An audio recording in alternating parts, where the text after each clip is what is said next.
Assalamu alaikum. We are going to start the reproductive system. उसमें first of all we will be discussing about embryology. सबसे पहले first aid USM वाली book से हम इसकी embryology cover करेंगे and then embryology सारी cover करने के बाद जो कि इसका मेजर चंक है उसमें से हम एमसीक्यूज़ पास्ट के डिस्कस करेंगे। तो हम बात करते हैं फर्स्ट ऑफ ऑल कि कौन सी जीन्स होती हैं जो बेसिकली रिप्रोडक्टिव सिस्टम के लिए बहुत ज़रूरी होती हैं। इसमें सोनिक हेजहॉग आपने सुना होगा, जब हमने नर्वस सिस्टम देखा था तो उसमें हमने सोनिक हेजहॉग की बहुत इंपॉर्टेंस देखी थी। तो ये कहाँ से आता है? ये लिम्ब की जो बड होती है ना, जब बच्चा पैदा हो रहा होता है तो उसकी जहाँ से लिम्ब निकल रही होनी है उसकी बेस के अंदर जो एक जोन होता है, जोन ऑफ पोलराइजिंग एक्टिविटी, वहाँ से ये सोनिक हेजहॉग आता है। और इसका काम क्या होता है कि इसने ना हमारी thumb side versus little finger की साइड, मतलब इसने डिसाइड करना है कि हमारे लिम्ब की जो है कौन सी इंटीरियर साइड होगी और कौन सी जो है वो पोस्टीरियर साइड होगी। ओके, तो इसने जो है ना ये काम करना है, ये देखें कि इसने ये डिसाइड करना है इंटीरियर पोस्टीरियर ओरिएंटेशन के कौन सी इंटीरियर होगी कौन सी पोस्टीरियर होगी। तो ये सीएनएस में भी हमने याद है डिस्कस किया था, जब हमने नर्वस सिस्टम डिस्कस किया था तो वहाँ पे हमने देखा था कि फोर ब्रेन की सेपरेशन में भी सोनिक हेजहॉग की कितनी इंपॉर्टेंस थी। स्पाइनल कॉर्ड की डेवलपमेंट के अंदर हमने एलर बेसल प्लेट देखी थी। तो अगर इसमें म्यूटेशन हो जाए तो होलोप्रोजन से फैली होती है कि फोर ब्रेन जो है वो सेपरेट नहीं होता into right and left hemisphere. इसी तरह हमारी जो सोनिक हेजहॉग है ना, ये जैसे ही नर्वस सिस्टम में इंपॉर्टेंट है, इसी तरह हमारी जो है ये लिम्ब की जो प्रोडक्शन है उसमें बहुत इंपॉर्टेंट है। फिर एक जीन होती है VNT7, ये कहाँ से आती है? ये डिस्टल लिम्ब से आती है। जो दूर के लिम्स हैं, जो कि फॉर एग्जांपल पाँव के जो है ना वहाँ पे एपिकल एक्टोडर्मल रिज होती है, वहाँ से ये जीन आती है। और इसने ना डॉर्सल वेंट्रल मतलब करना होता है, इसने एंटीरियर पोस्टीरियर करना था, इसने डॉर्सल वेंट्रल एक्सिस पैटर्निंग करनी है लिम्ब की कि कौन सा डॉर्सल होगा कौन सा वेंट्रल होगा। और इस तरह से हम इसको याद कर सकते हैं कि ये देखें डॉर्सल कौन सा होगा और वेंट्रल कौन सा होगा, ये डिसाइड कर रहा होता है WNT7 जीन। उसके बाद आती है फाइब्रोब्लास्ट ग्रोथ फैक्टर, ये भी एपिकल एक्टोडर्मल रिज से आती है, जस्ट लाइक ये वाली जो VNT7 की थी। इसने लिम्ब की लेंथनिंग करनी होती है, मतलब हमारी जो लिम्स हैं वो लंबी हो रही हैं तो इसने वो करवानी होती है। तो ये जो है ना मीज़ोडर्म से सेल्स की जो है वो प्रोलिफरेशन माइटोसिस करवाती है और फिर हमारी फिंगर्स जो हैं वो लंबी होने लग जाती हैं। और इस तरह से जो है ना इसका काम होता है। तो माइटोसिस फ्रॉम द मीज़ोडर्मल सेल से ये करवा रहा होता है। फाइब्रोब्लास्ट ग्रोथ फैक्टर इसके नाम से समझ आ रही है। नेक्स्ट आती हैं होमीबॉक्स जीन्स, होक्स जीन्स, ये सेगमेंटल ऑर्गेनाइजेशन जो है ना उसमें इन्वॉल्व होती हैं। इन्होंने पोजीशनल आइडेंटिटी को जो है ना क्रेनियल कौन सा होगा और कॉर्डल कौन सा होगा पोर्शन, उसको डिसाइड करना होता है। तो अगर इसमें म्यूटेशन आ जाए तो हमारी अपेंडेजेस जो है वो रॉन्ग लोकेशन में होंगी कि क्रेनियल कॉर्डल, उनको नहीं पता होगा कि किसने क्रेनियल होना है और किसने कॉर्डल होना है। इसी तरह जैसे आपको पता है एक वो आइसोट्रेटिनॉइड्स, जो फीमेल्स जो हैं प्रेगनेंसी के अंदर रेटिनॉइड्स ले रही होती हैं तो उनकी हॉक्स जीन जो है ना उसकी एक्टिविटी ज़्यादा होने लग जाती है, जिसकी वजह से सीवियर जो है ना टेरोडोजेनिसिटी आती है कि क्रेनियल और कॉर्डल की जो प्रॉब्लम्स हैं वो आने लग जाती हैं। तो आपको ओवरऑल समझ आई कि देखें सोनिक हेजहॉग जो था वो इंटीरियर पोस्टीरियर को कर रहा था, VNT7 जो था वो डॉर्सल वेंट्रल लिम्ब का कर रहा था, और हमारा फाइब्रोब्लास्ट ग्रोथ फैक्टर हमारी लिम्स की लेंथनिंग करवा रहा था। और लास्ट में हमने देखा कि क्रेनियल कॉर्डल जो ओरिएंटेशन है वो हॉक्स जीन्स का काम है। तो आप यहाँ से इस टेबल से जो है रिवाइज कर सकते हैं इन सब चीज़ों को जो हमने अभी देखी, इन सब जीन्स के बारे में। उसके बाद हम बात करते हैं कि जो है ना मतलब ये देखिए ना sonic hedgehog decides front end back and VNT7 decides dorsal versus ventral, FGF decides कि ये ग्रो करवाता है लिम्ब को लॉन्गर, और हॉक्स टेल्स के कौन से स्ट्रक्चर्स क्रेनियल हैं कौन से कॉर्डल। ओके, तो ये हमारी हो गई जीन्स। नेक्स्ट हम आते हैं कि अपनी नेक्स्ट चीज़ों पर, वो है हमारी एम्ब्रियोनिक डेवलपमेंट। ये बड़ी ही इंपॉर्टेंट चीज़ जाने वाली है अब हमारी एम्ब्रियोनिक डेवलपमेंट। इसमें हम देखेंगे डेवलपमेंटल एज और जेस्टेशनल एज। डेवलपमेंटल एज क्या होती है अगर मैं आपसे पूछूं, तो डेवलपमेंटल एज जो होती है ना वो होती है कि जब एग्स और स्पर्म मिले थे, फर्टिलाइजेशन हुई थी, वहाँ से वो एज शुरू होती है और जब तक पैदा नहीं होता बच्चा तब तक या जिस भी टाइम पे हम उसको कैलकुलेट करना चाहें। जेस्टेशनल एज जो होती है ना वो लास्ट मेंस्ट्रुअल पीरियड से हम कैलकुलेट करते हैं। तो यही इन दोनों का डिफरेंस है। अगर आपसे कोई पूछे कि क्या डेवलपमेंटल एज जो है वो जेस्टेशनल एज के इक्वल है, तो आप कहेंगे नहीं। डेवलपमेंटल एज जो होती है वो टाइम ऑफ फर्टिलाइजेशन से कैलकुलेट होती है, और जेस्टेशनल एज जो होती है वो लास्ट मेंस्ट्रुअल पीरियड से हम कैलकुलेट करते हैं। तो मोस्टली यही होता है कि जो जेस्टेशनल एज है, मतलब जो लास्ट मेंस्ट्रुअल पीरियड से हम जो कैलकुलेट करते हैं, वो 2 वीक्स का वक्फा होता है उसका डेवलपमेंटल एज का। क्योंकि आपको पता है फर्टिलाइजेशन पहले हो जाती है और बाद में लास्ट मेंस्ट्रुअल जो है ना पीरियड वो होता है। तो हमारी जो जेस्टेशनल एज होती है वो डेवलपमेंटल एज से 2 वीक्स आगे होती है, ये आपने याद रखना है। फॉर एग्ज़ाम्पल अगर किसी की डेवलपमेंटल एज 4 वीक्स है बच्चे की, तो उसकी जो जेस्टेशनल एज होगी वो अप्रॉक्सीमेटली 6 वीक्स होगी। ओके, अब हम बात करते हैं अर्ली एम्ब्रियोनिक डेवलपमेंट की, कि जब फर्टिलाइजेशन हुई थी वहाँ से लेकर जब तक उसकी डेवलपमेंटल एज जो है वो डेज़ नहीं चली जाती, वीक 8 तक हम डिस्कस करना है। तो डे ज़ीरो पे क्या होता है? डे ज़ीरो पे एग और स्पर्म मिलते हैं, फर्टिलाइजेशन होती है। स्पर्म जो होता है ना वो अपना एन नंबर देता है, ठीक है, और जो एग होता है वो भी अपना एन नंबर देता है, वो डिप्लॉयड बन जाते हैं। तो डिप्लॉयड जाइगोट बन जाता है 2n। 23 क्रोमोसोम्स मदर से आ रहे हैं, 23 क्रोमोसोम्स फादर से आ रहे हैं, और 46 क्रोमोसोम्स जो हैं वो बन जाते हैं जाइगोट में। डे 1 पे जाइगोट बन गया होता है, और अब वहाँ पर क्लीवेज शुरू हो जाती है, मतलब माइटोटिक डिवीजन्स शुरू हो जाती हैं सेल्स की। सेल अपने नंबर में ज़्यादा हो जाता है, अपने साइज़ में जो है अगर हम देखें तो वो सेम रहता है। कि अगर पूछें कि डे 1 पे सेल्स का नंबर ज़्यादा होता है, हाँ। सेल्स का साइज़ ज़्यादा होता है, नहीं। क्योंकि सेल अभी अपने जोना पेलुसिडा के अंदर है। वो सेल्स कौन से हैं जिनकी हम बात कर रहे हैं? वो हैं हमारे ब्लास्टोमियर्स। नेक्स्ट डेज 2 to 3 पे क्लीवेज शुरू हो जाता है। पहले पहले 2 सेल्स, एक सेल 2 में डिवाइड हो जाता है, फिर 2 सेल्स 4 में चले जाते हैं, फिर 4 से 8 बनते हैं, 8 से 16, और मल्टीपल सेल्स, मल्टीपल ब्लास्टोमियर्स जो हैं वो बन जाते हैं। इसी दौरान जब ब्लास्टोमियर्स मल्टीपल बन जाते हैं तो हमारा जो एम्ब्रियो फर्टिलाइज हुआ होता है एग और स्पर्म से मिलने से, वो अब फ्लैपियन ट्यूब से ट्रैवल करके या यूट्राइन ट्यूब से ट्रैवल करके यूट्रस की तरफ आ गया होता है। डे 4 पे बन जाता है मोड्यूला। ये देखें कितना खौफनाक सा स्ट्रक्चर है। मोड्यूला क्या है? इट इज़ मलबेरी लाइक, जैसे शतूत होते हैं ना, आपने अगर देखे हों, तो उस तरह का सॉलिड बाल ऑफ सेल्स बन जाता है जिसको मेड्यूला कहते हैं। इसमें क्या होता है, सेल्स जो हैं वो कंपैक्शन क्रिएट करते हैं, अपने अंदर एक कैविटी बना लेते हैं जिसको हम ब्लास्टोसिस्ट कहते हैं। तो सेल्स ब्लास्टोमियर्स हैं, उन्होंने अपने अंदर जो कैविटी बनानी है मेडुला के बनने के बाद, उसको हम कहते हैं ब्लास्टोसिस्ट। ये देखें, ये जो कैविटी बन गई है ना, इसको फ्लूइड फिल्ड कैविटी होती है, ये इसके अंदर फ्लूइड होता है, इसको कहते हैं ब्लास्टोसिस्ट। ये 5th स्टेज पे, 5th डे पे बनता है। इसमें ये देखें ट्रोफोब्लास्ट सेल्स हैं। ये बेसिकली कल को प्लेसेंटा बनेगा। इसके अंदर बाहर वाला जो है वो हमारा ट्रोफोब्लास्ट है, और अंदर वाला जो है वो एम्ब्रियोब्लास्ट है, ठीक है, जिसने एम्ब्रियो बनाना है। उसके बाद डे 6 पे इम्प्लांटेशन शुरू हो जाती है कि इसने जाके ब्लास्टोसिस्ट ने स्टिक करना है। ये आपका ये आपका जो है ना इजी निमोनिक है, ब्लास्टोसिस्ट स्टिक्स, मतलब इम्प्लांट डे 6।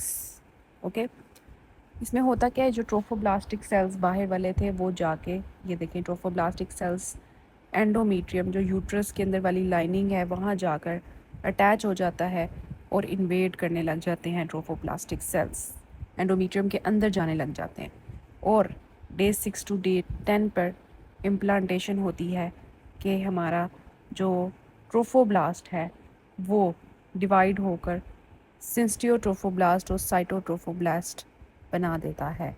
और सिंस्टियोट्रोफोब्लास्ट जो है वो human chorionic gonadotrophin hormone release करता है, जिसको आप प्रेगनेंसी टेस्ट पे, यूरिन जो प्रेगनेंसी टेस्ट करते हैं उस पे आप उसको डिटेक्ट कर सकते हैं। लेकिन शुरू में तो सीरम HCG पॉजिटिव आता है, शुरू में ज़रूरी नहीं है कि यूरिन HCG पॉजिटिव आए, ये आपको शुरू में नेगेटिव भी मिल सकता है, लेकिन सीरम HCG पॉजिटिव आने लग जाता है। ओके, तो HCG का की पॉइंट क्या है कि ह्यूमन कोरोनिक गोनाडोट्रोपिन हार्मोन जो होता है ये इम्प्लांटेशन जब हो गई होती है तो उसके अराउंड डिटेक्ट होता है।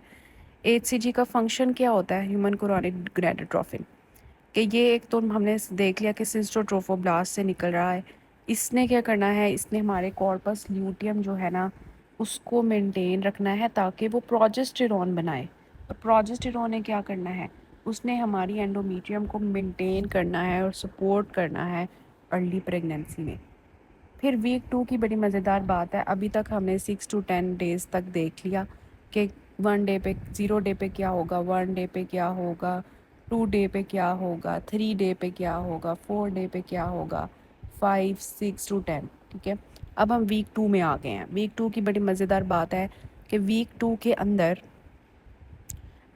के अंदर ना क्या हो रहा होता है कि हर चीज़ दो होती है, हर चीज़ दो होती है, मतलब बायलैमिनार डिस्क बन जाती है।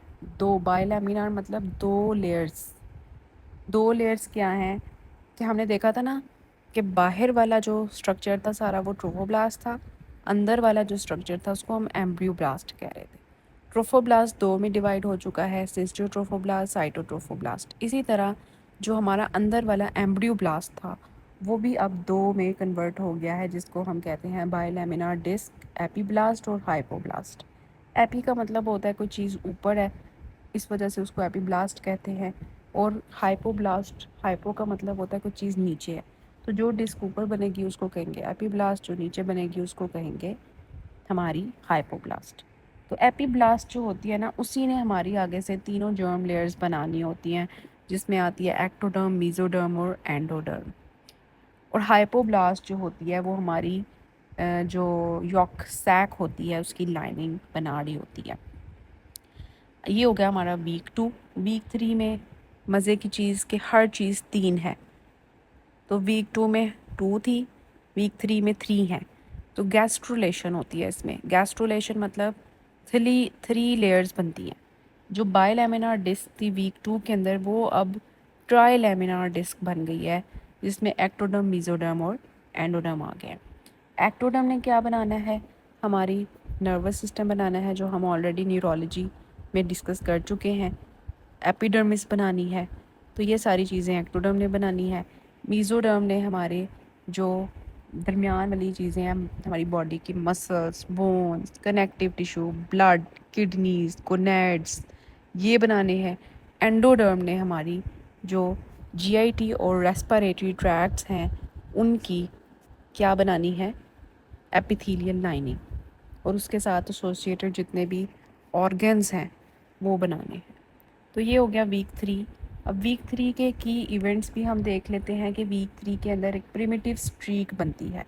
प्रिमिटिव का मतलब होता है कोई चीज़ अभी ना कच्ची कच्ची है, और स्ट्रीक का मतलब होता है कि कोई चीज़ ऐसे जो है ना उसने अपना निशान छोड़ा है।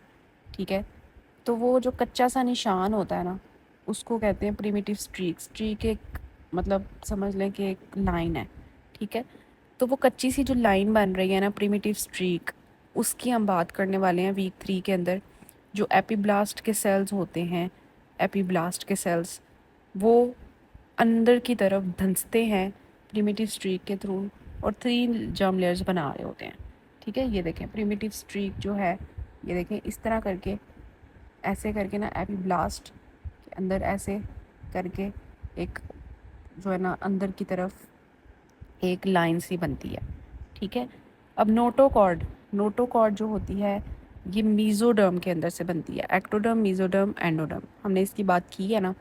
तो जो मीज़ोडर्म है ना उसके दरमियान में मिड लाइन के अंदर से नोटोकॉर्ड निकलती है, और ये नोटोकॉर्ड जो है ये हमने नर्वस सिस्टम की डेवलपमेंट में बहुत ही डिटेल से देखा था कि नर्वस सिस्टम की डेवलपमेंट के अंदर नोटोकॉर्ड जो थी वो ओवरलाइंग उसके ऊपर जो एक्टोडर्म थी उसको कह रही थी कि तुम न्यूरल प्लेट बन जाओ। और याद आ रही है न्यूरल ट्यूब बन जाओ, न्यूरल प्लेट आगे से न्यूरल ट्यूब बना रही थी, न्यूरल क्रैस्ट सेल्स बना रही थी, और ब्रेन एंड स्पाइनल कॉर्ड वगैरह उससे बन रहे थे। वो हम डिटेल से डिस्कस कर चुके हैं नर्वस सिस्टम एम्ब्रियोलॉजी में। ये देखें, तो वीक 3 में याद रखना है क्या हो रहा है। अब वीक 3 to 8 जो है ना, इसको एम्ब्रियोनिक पीरियड कहते हैं, क्योंकि अब एम्ब्रियो बन गया है।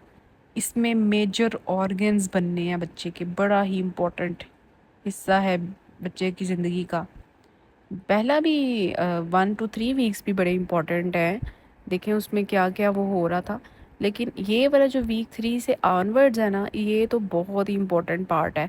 इसमें माँ को अपना बड़ा ही ध्यान रखना पड़ता है, हर तरह की फजूल चीज़ खानी, ड्रग्स, ठीक है, ये जो मेडिसिन लेते हैं उसकी भी बड़ी एहतियात करनी पड़ती है, क्योंकि बच्चे के ऑर्गन्स बनने हैं वीक 3 से वीक 8 में, एम्ब्रियोनिक पीरियड में। तो organogenesis occurs in the week 3 to week 8 period which is known as embryonic period, और इसमें बच्चे के मेजर ऑर्गन्स और स्ट्रक्चर्स जो हैं वो बनने होते हैं।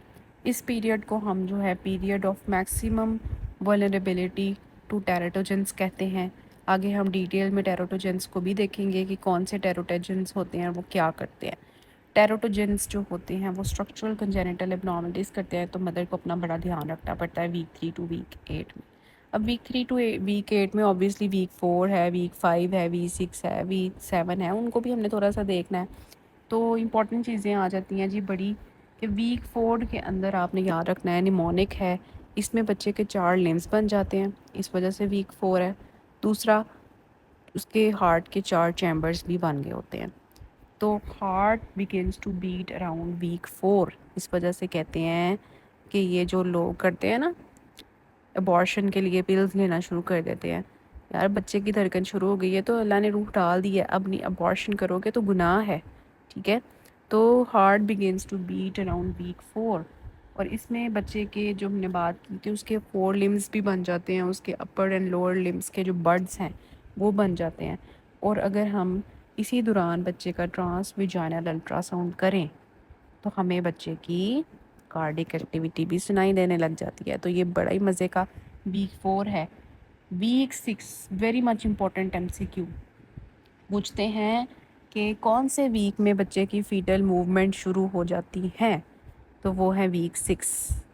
लेकिन एक बात याद रखनी है कि वीक 6 में ये बच्चे की मूवमेंट्स हमें जो है वो सिर्फ अल्ट्रासाउंड पे नज़र आ सकती हैं, लेकिन मदर को डिटेक्ट नहीं होती, मदर को जाके बाद में डिटेक्ट होती है। वीक 8 की बात करें तो इसमें बच्चे की जेनिटेलिया बन जाते हैं। इसमें अगर मेल की जेनिटेलिया तो वो पेयर हो जाते हैं, पेनिस वगैरह, और फीमेल्स के हैं तो वो पेयर हो जाते हैं। Sexual differentiation is a process not instantaneous, okay, so it is a process. तो ये देखें कितने सारी की सारी हमने जो भी बातें की वो आपको यहाँ पर दोबारा से रिवाइज हो जाएगा, याद रखना है सारी चीज़ों को। डे 5 पे ब्लास्टोसिस्ट बनता है, डे 6 पे इम्प्लांटेशन शुरू होती है, HCG कॉर्पस ल्यूटियम को मेंटेन करता है, वीक 2 में बायलैमिनार डिस्क बनती है, वीक 3 में 3 जर्म लेयर्स गैस्ट्रोलेशन होती है, notochord induces neural plate, week 3 to 8 में ऑर्गेनोजेनेसिस होती है और टेराटोजन से खतरा होता है, वीक 4 में हार्ट बीट करने लग जाता है और 4 लिम्ब के बर्ड्स भी बन जाते हैं, वीक 6 में फीटल मूवमेंट्स आती हैं, वीक 8 में मेल फीमेल जेनिटेलिया आ जाते हैं।